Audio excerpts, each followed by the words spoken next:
Hello and welcome to another video from the fanpub.com. As always, really good to be back, and for this video, what are we doing today? Okay, we're going to be taking a countdown and look at all the new rookies coming into the league from 24 down to 1. This will be a very good list, I think, very interesting. So what are we looking to do? Are we looking at Fantasy Pros list for this? Yeah, so this is the expert consensus on Fantasy Pros, and we're going to give you our thoughts on them. And this is as of today, so as you see this video, it will be a couple of days. Yeah, so we're recording on the 27th of May 2019, so obviously things will change with injury and opportunity. Now, we've already drafted quite a few Dynasty leagues, haven't we, already so far this year, so it's very exciting. So we've got a lot to talk about in this list. Al, which you won't know because you can't see, has got a fantastic spreadsheet that he's built around his 104 list, so that tells you how detailed it is. Mine is very much more simplified and very simple colour coding, which fits me, but Al's is excellent. I'm very impressed with this list. And, well, here we go. Shall we start the ball rolling? Right, well, we'll start with 24. He's been going a lot lower in ours actually, and that's Miles Boykin. Yep. He's a 12th wide receiver on the list. Obviously, he landed at Baltimore. Yeah. With what do you think of his opportunity?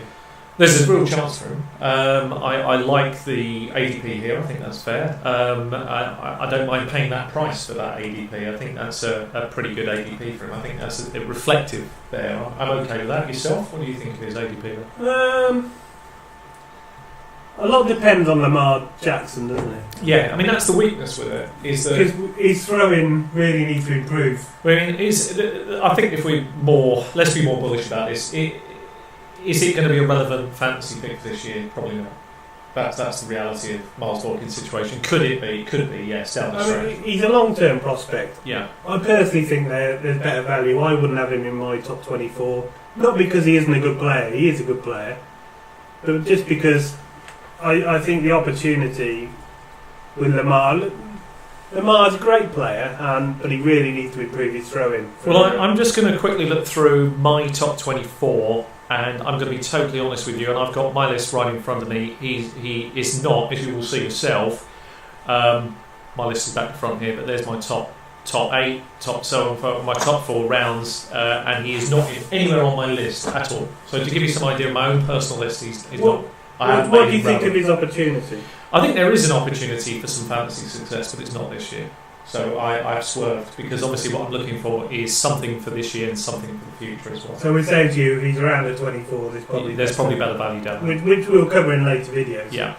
Okay, so we're going to look at number 23. That is Dwayne Haskins. Yeah. What are your thoughts on Dwayne Haskins? He fell at the Redskins. I think he was picked 16 or 15 in the draft, wasn't he?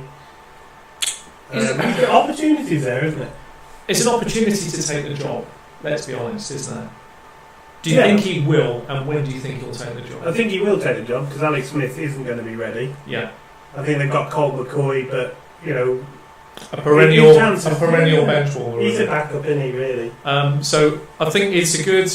Look, the thing is, I don't want to pay 23 ADP for a quarterback, right? And I don't think you have to with Haskins. I think he's been falling a lot lower, particularly in the drafts we've seen, to be honest. He's done as low as 30. He's between 16 and 31 on all the drafts we've done. So he's been as high as 16 and as low as 31. And I don't think you have to pick him inside the top 24, to be honest, and I wouldn't. So I think outside the 24, I think is fine value. Inside, I'm not content taking him there. I think there are better shots. But I think there's an opportunity, a route to a job, and that is route to more fantasy gold. Yeah, so with any sort of dynasty league, it depends on need. If you need a backup, if you need a second quarterback, then he's not. There's nothing wrong with taking him at 23. No, not at all. Yeah, no. If you need one, then you do. Depending on the league format, you might go after it because it's more important. But it's okay. But I'm not taking him inside the top 24 myself. Yeah, I mean, just look at their receivers as well. Josh Doctson, Paul Richardson missed all of last year. Josh Doctson's yet to step up. I mean, and I'm going to give you a little bit of a hint here. If you look at my list again, you can't see this for benefit, but you will do later. You'll notice that in orange are my quarterbacks, and he's not listed inside my 4 rounds. Sorry, I do apologise. He is listed inside my 4 rounds. He's my number 2 QB. I do apologise about that, but just thinking out the box. I've got him a bit high, about the same sort of ADP if you work it out. So it's about the same. I'm sitting at about the same ADP as them, but I don't want to take him there. Just need to make that absolutely crystal clear. I want to take him later because I see the value later on. There are other players I want ahead of him. If that makes sense. Okay, so that's Dwayne Haskins. Opportunity's good. Yeah. He's going to take a few years for any sort of value return, probably though. Yeah, a couple of years. But you'd be happy playing him. Yeah, he's somebody you marinate on the bench, as they say. 22, wide receiver 11 on the Fantasy Pros list. That's Calvin Harmon. Obviously, he's going to be wide receiver for Dwayne Haskins, so it depends on their relationship probably, because he's going to be a starting quarterback. But you're talking a rookie thrown to a rookie, so again, you're probably... It's a prospect player. I mean, I don't mind him at all. Actually, I think the Redskins have some pieces that are valuable. I think I could see the team improving, but not this year. I can see steps being made towards progress, but it's going to take a year or two for that to work out. I think he's a more of a project Dynasty pick. So he's Would you pick him as high as 22, Calvin Harmon? Where is he on your list? He's higher than that. He's higher? That's higher than that. I like him. Yeah, there's a few players that are, but I don't have to take him higher. You see, my list is different than the experts. I look at the experts list to give me a gauge of where I need to take a player. If they're not picking him in the top 24, the likelihood is my competition are. So I'll take him later. So I'll go lower. But because I like him, I don't mind that. I've actually got him inside the top 20, but that's just me. It's only just. So, but I like him. All that we've done plenty of rookie drafts already. He didn't make our top 24 overall, so... Honestly, Pros have him at 22. Remember, the Redskins didn't take him to round 6, so... But I'm not enamoured. It's not like that's huge. I mean, you're only... this is an interesting draft class, isn't it? So there's a lot of people who are... I think it's probably worth mentioning here, Al, actually. A lot of people are really against this draft class, right? You've heard the experts talking about it's a bad draft class. I don't think that at all. So I need to make that absolute crystal. I think there's some gold nuggets. I think there's gems in this draft class, and I think we'll always look at this. Location makes all the difference. So is Washington a good location? Potentially for the future for him, it might be, but it's a project. If you put him into a team, you are going to have to settle him for a full year to see how it plays out. And it might not be till 2020 before you get a return for the value. You're going to have to wait. I mean, Josh Doctson, the Redskins didn't take up the 5th-year option on him. No. I think that tells you everything you need to know about his future. Team in transition, got a chance, yes, for job. But so in the one thing they said, Dobson's going to step up this year, and then they backed up by saying we're not going to renew you. Yeah, they stepped up that much. They cut it. Right. Okay. Let's move on. 21. The third tight end on the list, Irv Smith Jr. Yeah, got an opportunity. This guy. He's also my third tight end on my list. Yeah, mine too. I'm happy with that. I think that's good value. I don't think you need to take him. Well, in some drafts I've been involved in, he hasn't gone inside that 24. But in our ADP drafts for our TFP site, he has. He's been going in the third round, mate. So he's about bang on with the experts. I think for his value. Would you agree? About right? 21? Yeah, I mean he's not made our top 24 for our community, but that's because we tend to go after certain players more higher than other people, and that's generally running backs tend to be the premium. People go after those a lot more vigorously. And they will attack other things ahead of a tight end, which actually makes perfect sense because tight ends rarely come in and score well, and it takes a few years for them to become very, very good. So I think Irv Smith has a chance to become a good player. Yes, I do like him, but I don't want to pay a high premium. I mean, he's quite fast for a tight end. He run at 4.63 40, 6'2". He scored a number of big touchdowns. He's what they call an in-betweener. He's not really a traditional tight end, is he? Yeah, he scored a number. He had like a few 60 and 70. When I got to his college stage, he had a few 60 and 70-yard touchdowns. So, I kind of put him as like an OJ Howard type player, but not quite as good. So. I have him on the list as a third tight end. I think their value's fair, but have I managed to grab him any shares? Been no. Would I pick him at 21? No. And a lot depends on what happened with Kyle Rudolph. First of all, the Vikings said they weren't going to renew his contract, so they were looking to trade him, and there was interest. And then they were working on a deal. We just don't know. We're in May now, so we don't really know. And that's going to affect Irv Smith's value. Obviously, you know Kyle Rudolph. Yeah, I mean, he could have better year one value than most people give him credit for. But then again, he might have less. But I think with tight ends, you tend to if you pick up a tight end in Dynasty. The reality is you've got to sit on them for at least 2 years before it becomes something, and that's a huge amount of time. And if you think about Cousins, not so much in and the Vikings because they've got two great wide receivers. But I mean, he has like Titans in the past. Jordan Reed, he made the weeks he wasn't dead. Yes. So far on this list, none of this is exciting me, I've got to tell you. So none of these players are mega exciting, and I think are going to do better than number 20 is a player that excites you a lot, and you've taken so many shares in this guy, Devin Singletary. Yes. RB7 on the list, 20. Okay, so I'm very bullish on Devin Singletary, and I'm going to be totally honest with you because we can do it on here. He's my number 4 on my own list overall. So why am I so bullish on him? Well, it's Buffalo. The only people ahead of him on the depth chart, of course, are aging. I'll talk about one. Aging, Frank Gore. Well, I'll talk about Frank Gore, and I'm going to be very complimentary, and then you can talk about the other one, and I'll tell you more about Devin Singletary. So I'll start with Frank Gore. Obviously, we know he's great. I will never ever dismiss his ability to keep playing, particularly at his age at 36. He is remarkable. What he's done through his career with injuries, he's had injuries, and he's managed to shrug those off and continue to perform the way he has been nothing short of miraculous in my view, and he's been fantasy relevant actually, even if it's only a small part for fantasy. He's not exciting, but he's steady. But he's very steady. But the time has finally started to come where the truth is Father Time is definitively catching up, as it always does. And I'm not saying that he may not play the year and he might not do things. I'm not saying that. I'm just saying if you're logically thinking, if you put your analytical head on, now's the time to think ahead. So for me, he is near the end. Okay, would you be kind enough to chat about the other guy? LaShawn McCoy. Yes, please. Well, I think we all saw last year LaShawn McCoy did not have a good year. Yeah. To put it bluntly, he looked like he's well past his best. Yeah. I mean, maybe he can bounce back, but. Yeah, they talked about him being cut, but they denied they're going to cut him, even though it makes sense to everybody. The single biggest travesty in rookie draft sits with Devin Singletary. He's a potential 3-down back who's being treated as a second-round pick. I mean, that's about as silly as it gets in a team with Josh Allen, which we've already talked about in other videos. In an improving team, this guy can cut on a dime. Now, if you look at the qualities, right? So I'm going to talk about Devin Singletary very carefully here. This is what makes him very special to me. That's why he's high on my list. When I watch the tape, and again, I'd argue anybody please go and watch the tape. If you can get him at 20, then take him at 20. But in our drafts, I know that's never happening. And in fact, in the ADP, TFP drafts, it's never happened. I don't think that. That's because of you. Mostly me. But I won't let him fall into the second round for a couple of reasons. One, I don't often have a second round pick, so I often, I'm bullish enough to take him in the first round if I need to. And I often have 3 or 4 first because everybody hates this class, so I took as many options as I could get. So for me, the reason I love him is he's a 3-down back. He can catch very, very well, though people don't actually talk about this and think he hasn't done enough. And the other thing about him is he's got the most sublime cutting ability, and stop-start ability. It's elite quality, the kind of thing you rarely see. It's like, well, that's what McCoy's known for. Yeah, but this guy's got that, and this is where I think he really comes into his own. Whether he starts the season off or not as the one, I'm going to argue I think he will start the season as the one, but we'll come to that as a late prediction. But I do think what will happen is whatever happens, he'll shake out as the number one. And as we get into winter, this guy's going to break off some huge runs because of his ability to stop and ability to move. Now, he is, of course, can he be caught by safeties and caught? Has he got elite speed? No, he doesn't.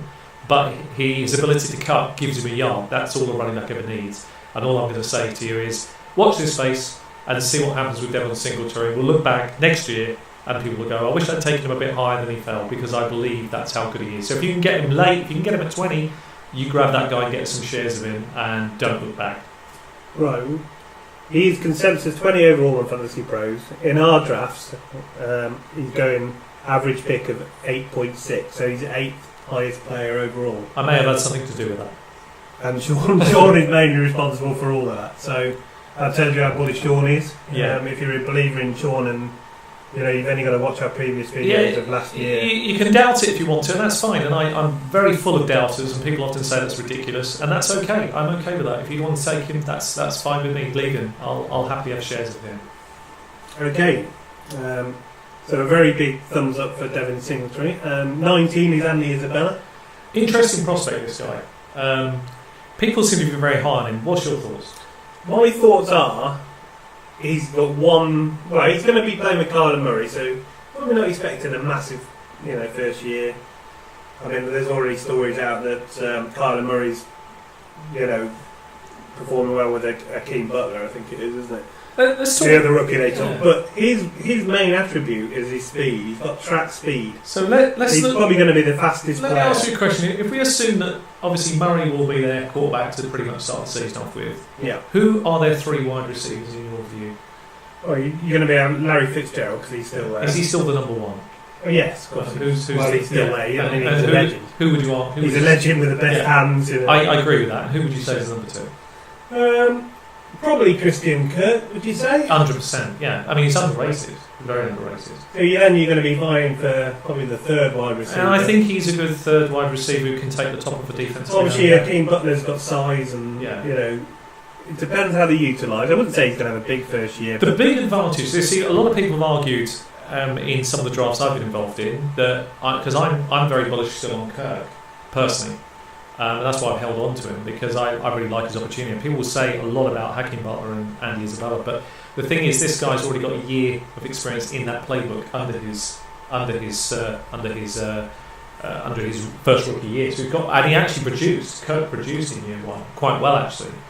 So I think working opposite Larry with a year's experience and everything else gives him a huge edge. So I think he holds on to the number 2 job quite comfortably, and it's really about those 2 guys who gets the most work at 3, and I would argue that it's probably going to be Hakeem Butler who actually ends up taking most of the 3rd wide receiver work when it comes up over Andy Isabella, who will be used in some unusual packages for receivers and things like that. I mean, his main attribute, like I said, is his speed. He ran a 4.3140. That shows you how fast he is. It's fabulous track speed. He actually ran against Denzel Ward, the safety out of Cleveland Browns. He ran a 4.32, so he's slightly quicker than him, and he's lightning and a good player for the future. But, are you bullish on him, or do you think that's what we've done is a fair analogy of this situation? Isabella, I think, if they can get him in space, he's got the elite speed. He'll take it to the house. Yeah. I don't think there's any doubt in that. Is it first year, will Kyler Murray be good enough? And that's the big question. When we talk about Kyler Murray, I suppose. That's the big problem. Yeah, I mean, can a rookie quarterback give you that? So in our draft, Andy Isabella was 17 overall, so slightly higher than this. He's 19 overall on Fantasy Pros. He went for anything from 12 was the highest, down to, I think I'd pick him up at 29. I think that was great value there. At 29 you can't argue. And, I couldn't turn him down there. So yeah, definitely.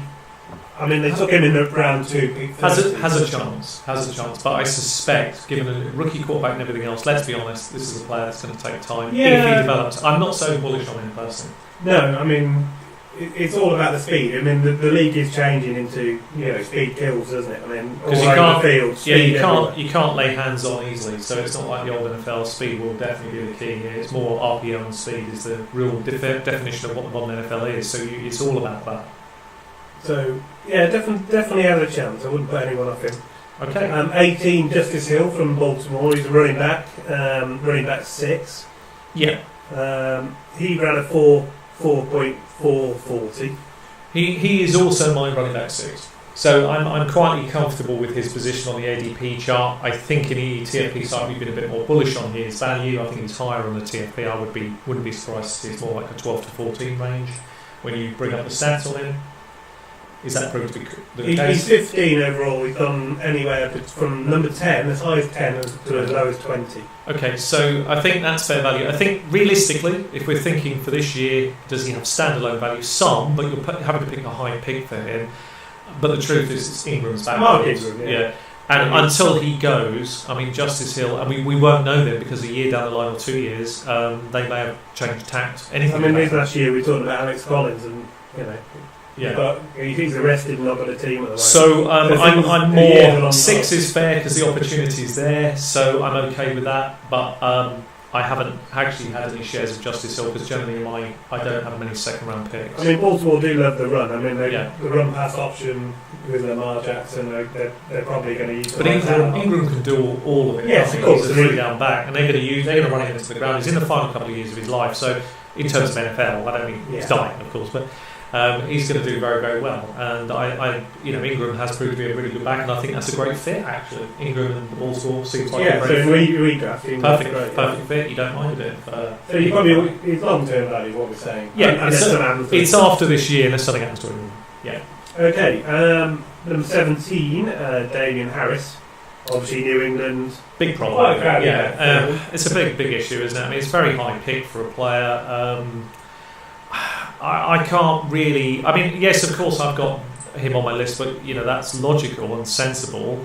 I've got him running back 7 on my list, but that again is logical and sensible because it's New England. I mean, it's a player that has a chance. There is a route. You can imagine a scenario where the guy gets a chance because it's New England. They bench players for far less, and players have been injured, and then other players have stepped up. So how can you doubt Bill But Belichick? they've got so many running backs. I just refuse to own any shares of Damien Harris anywhere, and I'm going to swerve, frankly. It's not because I don't think there's a chance, because on my own board, as I said, I've got him at 7. They didn't have a plan for him. I'm looking for other players before I take Damien Harris. Well, it's such a crowded backfield. It's just You've got impossible. Tony Michelle, you've got obviously I mean, Burke has the big problem is actually this is where Dennis Harris' value probably comes in this year. If I'm honest, if you look at the values, the reason people ask why did they take Damien Harris with a crowded backfield, I'm just going to explain this, right? So this is from my perspective. In the 3rd round. Yeah, this is my reason why I think they did it. Tony Michelle is arguably a very good 1-2 down back. We talk about traditional running downs. I could, you can make a case for him being one of the best in the league, actually, in terms of youth, ability, and everything. Good offense, powered offense, all that stuff. But he can't do 3rd down work. And one thing he can't do, actually, sorry to say that, but he's a rubbish pass protector. So Damien Harris can come in. He can take the pass catching work. Should James White, Rex Burkhead, and a few others not live up to bill? But James White was very, very good last year. But I think Damien Harris is a youthful version of James White, and I could see him eventually taking that role. Maybe this year, maybe next. That's more valuable in full PPR. Oh, without doubt, full PPR. There's more value there for longer term. Yeah. Okay. Number 16 on the list is Arcega Whiteside. You're a big fan of this guy. I'm a big fan because, he's 16. Yeah. He falls lower in ours. He's been going 18 average. Between 14 and 22, high and low. But one thing he can do, and what he continually did in college, is catch touchdowns. He's a one-trick pony. He can throw the ball up. Yeah, he's very good at the jump ball. One-on-one jump ball. Arguably, and no one can stop it. Arguably, if you look at the tape, this is the thing that Al highlighted to me, and I can't argue this. There's no argument for me at all on this, because I've studied a lot of higher wide receivers up this list, particularly the guy that's up the top of my list. I've studied very carefully, and I would argue that this guy comes in with the same ability of jump ball skill. He is absolutely unbeatable at the jump ball, and that's just the way it is. So there's definitely a route to touchdown upside. So I think in redraft leagues, if this guy falls deep enough, he's worth a shot, 100%. And the thing is, they drafted him in the 2nd round, so they think highly of him. I mean, Aguilar is in his last year. Yeah. I could see a route for this guy's success 2 or 3 years down the line, definitely. Alshon Jeffrey, he's getting on a bit. Can I see it year 1? No. Can I see the dynasty value longer? Yes, absolutely. Yeah, absolutely. I'm more comfortable taking. Would you say he's more like a Kenny Golladay prospect where you're definitely going to be looking? Yeah, definitely. 2 years down the line. I could definitely see some value in him a year or 2 down the line. Yeah, 100%. Any with a touchdown, any league with a touchdown premium. You get a guy that has that kind of ability. There's going to be a value there. And then NFL, any good NFL team, and they're very good at this. The Eagles will exploit it. I mean, it's like one touchdown on a loop. If you watch his highlights, same play, and they're just laughing because no one can stop it. It's almost the same play every time. If he's one-on-one with a person, the ball goes up in the air and he comes down with it. It's fairly simple. So we think he'll probably fall a bit further down than the 16, 18 with the average. So that's right. Yeah. Okay, let's move on. This is a player at 15 that you are. I think I might have singled him out quite high. This is because all off season, and this is before other people. This is since December. Sean's been saying Gurley's finished, or he could well be finished. He's been telling everybody that listens. I'm not going to say this out loud, but one of my bold predictions is Gurley is finished. Without doubt. And everyone else is catching up with the that news. kind of gives you a clue as to why somebody else might be on this bold prediction list. And this man here, I'm all over. And I got to justify it. So let's just explain the reason why. So let's start with Gurley. Like we touched on it before in another video. Al beautifully highlights the man was training treacle. It opened my eyes to look very carefully at the tape on Gurley and start to ask questions of what I was seeing. Was it an injury? I couldn't see an injury. That was the thing that got me interested, because Al mentioned he was training treacle, he's not playing the same way he was. I kept looking and thinking, I can't see him, they're not saying he's injured. And I kept thinking, why? And then eventually the news kind of started to come out. Now, before the news came out, I was like, that means that there's something far more serious here. So I started to question, is it finished for Gurley? A lot of podcasts have already put out videos where they think there are some real red flags around Gurley, but I'm going to be even more bullish than that and say it's over. Just going to say it out loud, it's finished. And before anybody criticises that and says that's not possible, and he's still going, Gurley is still going well inside the first round of any draft right now, although his stock is starting to fall slowly. I don't even think that we will reach this season before news breaks to do more serious stuff, and I honestly, genuinely believe, and I'm a big Gurley fan actually, I'm a Rams fan, so I'm not being horrible. This is fantasy. This is what we're dealing with Gurley's reality. He's been elite 3 years out of 4. He was fantastic except down the stretch, and what nobody could see is the previous ACL injury of tears that he's had has had a detrimental effect on his knee. So much so that arthritis has set him at 24. The only thing that they can recommend that might give him a chance is this stem cell replacement. I did more research on this just recently and then found out something even more interesting, which is even if it takes, which is 33% chance, 1 in 3, that it works to a degree. We don't know how good. It's not a cure. It could take 2 or 3 years for that to actually work. It's not an instant cure. I'm sorry, your NFL career's finished. I'm all over Henderson all day long. Sorry, I move up and grab him everywhere. And I suggest and recommend to anybody that this may sound crazy, but you take him wherever you can and you do not look back. The Rams moved up in the draft board into the third round. Early third round. To go and grab Henderson, and they're using the words it's an insurance policy. And no, that's not an insurance policy. That's you went up early to get him because you know full well that there's far more at play than this. If I'm right, because I've got shares of him everywhere, as Al will tell you, I've not just said this and then I've done nothing with it. I mean, I've been bullish with Henderson. If I've had to take Henderson 107, I'll take him 107. If I've taken him 10, I'll take him 10. I've not let him fall into the second round. Not because I think... I really believe the TFP site would have taken him anyway, and from all the indications from everybody talking to me, they cannot get shares of him because I've taken them. And that's great. Taken everyone. And I won't be afraid, because as much as it sounds really weird, we're talking about using our analytical intuition here as well.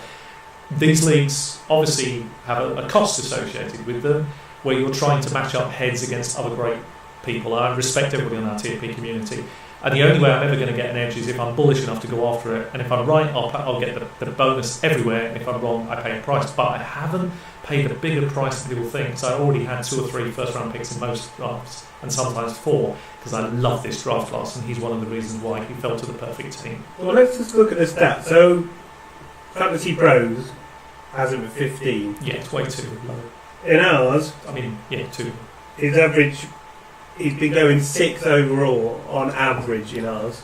As high as 6 and as low as 10. And I'm going to be honest as well. So on my draft board in December, when I spoke to Al, Henderson was 8 on my draft board in December. Okay. In that time, I've now moved him up to 3rd on my draft board. So that may not sound significant, but what I'm saying here is on my board he was already 8.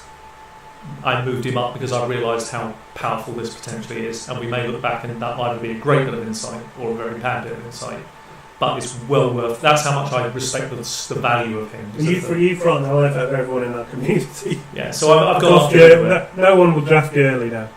Yeah. Sean's just everyone's petrified of what Sean's been saying for months. I was really worried about him. I've got to be honest. I really hope I'm wrong, and I mean that with always. I love the player. I really, really. I hope you're wrong. I do love the player. I am genuinely worried about it. Yeah. Anyway, enough on Henderson. Definitely going to be a player we'll talk about a bit more later. Okay, number 14 is McCole Hardman. Interesting player, this one. Yeah, I mean, he's 14 overall on Fantasy Pros. Yeah. And obviously people look at out of nowhere, hasn't he? Yeah, he runs a 4.3340, and everyone's saying, you know, he's a new Tyreek Hill. And, you know, he's got the same skill set, he's really fast, but he's not Tyreek Hill. No. And I don't mean that he doesn't hit children, which is obviously the thing that's happened about this is the real problem is he's the one player on my draft board that has literally kind of come out of nowhere. Now I had him in the 3rd round on my draft board originally, but as we always say, location, and then opportunity. Tyreek Hill news broke. The man's ADP climbed through the roof, and I've naturally had to adjust my board. So he's the biggest climber on my own board, and he's gone up to the third wide receiver on that board. Not because I believe absolute that he is going to be a star. It's because the opportunity is there, and I have to think, and that's 7th on my board right now, that if, and I don't pick him at 7, by the way, I try to get him lower down. I've only got one share of him, and I think I got him about 10. I was quite happy to get him down at 10, or it might be in 14, but 13. I'm happy to take that. That's a fine place to get him. And I'll take a shot, because if anything does happen to Tyreek Hill, this guy has a chance. But I'm not saying he is Tyreek Hill, but he has a chance to exceed his ADP and become a very good player year one, because it's the Kansas City Chiefs. He's on our list. He's the 9th highest drafted player. He's gone as high as 4 in the draft. Yeah, that's fine. But we got 2 big Kansas fans in our and you can see when he went 4, that's where the news broke about Tyreek Hill's. Yeah, of course. Yeah, I mean, we got 2 big Kansas fans. Yeah. They're in Arrowheads abroad. And they are. I think they'll forgive me for saying that they do like the Kansas players. So fair. Yeah, I mean, and why not? If you like your team, you back your team. I would temper this because he could be the next Tyreek Hill, but Tyreek Hill might play next year. Oh, the value as horrible as it is. The value dies immediately should Tyreek Hill play. I mean, there's no value there. Horrible as it is, if the investigation finds in his favour and someone's admitting to the crime, so even though it horribly smells, what can anyone do? If someone else is I suspect his wife's pleaded guilty saying she did it. I mean, obviously, there's no money motivation. I suspect truthfully that the commissioner will take the angle that there's previous history and will probably ban him. But I think the truth is it cannot be a big ban because it's a commissioner ban. So at worst, because there's no evidence to answer for it. Someone else has admitted to it. The most I could see is 4 games. I see that being down to 2, and I could even see only maybe a 1-game ban, as Al quite rightly says, that it could end up being a no-game ban. So you aren't looking at a lot of lost time. So what does that say about Nicole Hardman? The truth is this is a gamble pick, and it's a big one. Yeah. And then it all depends on Tyreek Hill. Yeah. We just don't know. We're in May 2019. I'm not holding out much hope that Nicole Hardman turns into much. I've got to but he has value. KC have held on to Tyreek Hill, and I think that tells you a lot. They think they've got a case where they can get through this without losing him, and put the blame on his missus. I mean, nobody knows the truth. No. I mean, we all suspect what we suspect, but somebody takes the blame. It's very difficult to argue against that. And she's got probably 40 million reasons to do that. Yes, but, nobody knows. I don't know whether he did it. 40 million reasons, and he ain't one. That's very handy for him. Yeah. So I mean, if you do a Dynasty draft, Tyreek Hill's the ultimate gamble. He could be a first round pick. I have faced that dilemma actually. I've been offered Tyreek Hill in a couple of cases where it was literally. I've got a good team, and do I give up my 2020 first for Tyreek Hill? That sounds like a really good deal, but it's a double-edged sword. You could lose 2 pieces. The thing is, he might never play again if he's found guilty. And that's the issue. He might be banned for life. If there's more comes to light, that pick could be. I might have killed myself off, so I'm not doing it. I'm just swerving at the moment. I'm hoping Kansas are holding on to him for the right reasons. They're looking after the kid, and is cutting him going to make life for the kid any better? No. Probably not, because he's going to make him even more depressed. Well, we will see, but Nicole Hardman is the gambler's pick of this draft board, without doubt, his first 24. I'll tell you now, he's not even my favourite Kansas City wide receiver in this draft. And the other one you can pick up wherever you like. I haven't told anyone this yet. He's a massive sleeper of mine. Yeah. And from what I've been reading, Andy Reid was saying they gave Hardman the most improved, but they said the first route he ever run, or route if you're American, was the worst he'd ever seen. Due to your advice, you'll notice where he is on my board. So he's over here. So it's a very high end. I mean, the guy I'm talking about, well, I won't say him, but he'll probably be on our rookie flyers list. Yeah. I'm quite excited about as a potential, but I've got a couple of others on there as well. We'll talk about him later. But Hardman, he's got more of the skill set of Tyreek Hill rather than this guy. But and Al might well be right here identifying the player that actually ultimately wins a better role. And the guy I'm talking about isn't on the fantasy pro list, so he's not even in the top 100. So let's see how that plays out. He might be a total. Let's find out more later on. Okay, so that's from 24 to 13. That's our thoughts on them. we're going to do a part B of this video where we talk about the top 12. So, you know, if you've enjoyed this, please leave a like, consider subscribing. And never be afraid to give your comments and thoughts on whatever we're saying. We love your value. If we're missing someone that you think we should be focusing on, please let us know. Yeah, we love to hear other people because it makes us look at, take a deeper look at them. And if you look at our rookie flyers last year, or last 2 years, there's a video on that. Some of your comments have definitely shaped those. We've got a pretty good track record of picking these rookies for you and helping you out. So more on that. Thanks very much for watching, and we'll see you in part 2.